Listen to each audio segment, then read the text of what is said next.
Ay, magandang araw na naman ho sa inyo lahat.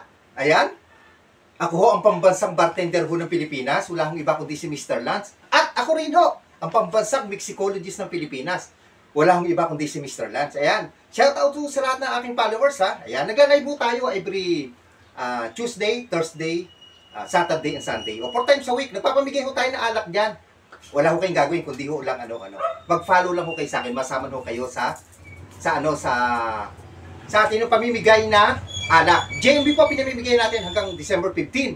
Ano po? Ayan ha. Shoutout po sa lahat ng aking followers ha. Ayan. Just follow lang ho na. Baka naman hindi ko pa kayo followers, follow kayo.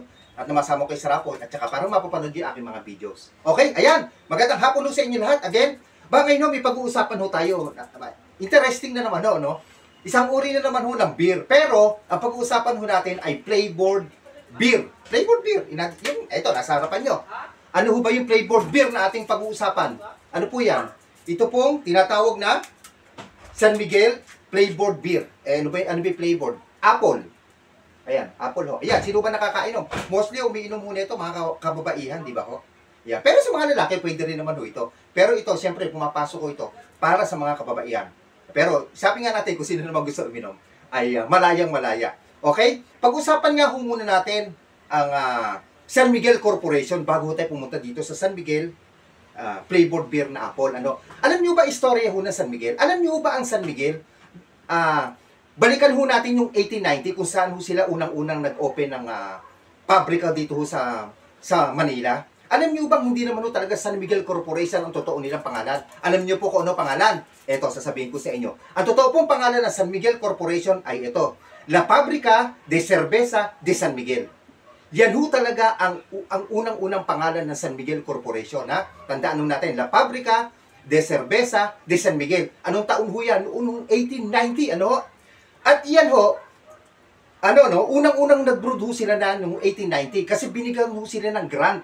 Ano ho ba yung grant na tinatawag? Kasi tayo, sakop ho tayo ng Spanish during that time, So, binigyan ho tayo ng Royal Grant ng King of Spain para ho makapag-brood ang San Miguel Corporation ng beer, tinatawag na San Miguel ho natin, Nasaan ho ba yan? Ito.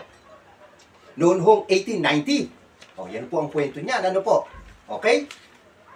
Sino ho ba ang King of Spain? Kasi sakop po tayo ng mga Spanish noon. Sino ho ba ang nagbigay ng grant? Binanggit ko kanina, binigyan tayo ng grant para makapag-brood ho tayo ng beer during nung time ho na yun, Alam niyo ba kung sino ang King of Spain ho na yan? Si Alfonso XIII. Siya ho ang King of Spain. Siya po ang nagbigay ng grant para ho ang San Miguel Corporation. Ngayon po San Miguel Corporation ay makapag-brood ho sila ng beer. Okay? At nga ho, noong 1963, balikan ko ho, noong 1963 ay official na pong ipinangalan ng San Miguel Corporation. Yun po ngayon, San Miguel, noong 1963 lang po nangyari yan. Okay, pero nung unang-una po, nung 1890, La Fábrica de Cerveza de San Miguel. Ang totoo pong pangalan ng San Miguel. Na ngayon po ay San Miguel Corporation. Okay, maganda ho, Ang ganda ho ng ating paliwanag, po. Okay, ayan. Ito nga, sino naman ho ba itong si San Miguel flavored beer ho na to? O apple flavor, alam niyo ho ito naman, ito yung isang uri ho ng beer na may halo lang hong apple juice. Ganun lang ho, May 3% alcohol by volume, Ito ho. Siyempre, ito isang uri na ho ng cocktail or mixed drink. Okay? Ayan o. Yan, sino ba nakakainom? Alam ko, mga kababaihan, lagi umiinom nito. Okay? Ayan.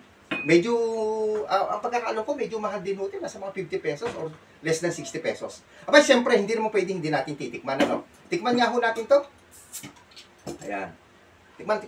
Hindi pwedeng hindi. Ayan, Kaya humibula kasi beer nga ho ito. Ayan, pinakita ko talagang pinabula ko. Kasi ito talaga isang uri ng beer, okay? Ayan, tikman niya ho natin. Beer with apple. Apple flavor. Ayun, yun ang lasa. Alam ho natin. Sarap po siya. Napaka-light. Napaka-light ho niya.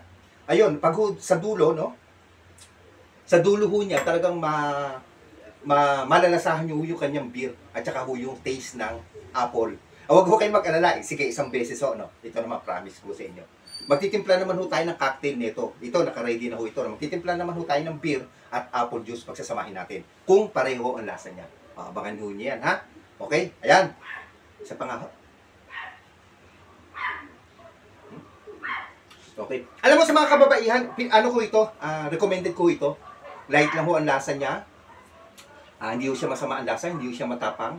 Ang aroma ho niya maganda, mabango, kasi amoy apple. Ayun o.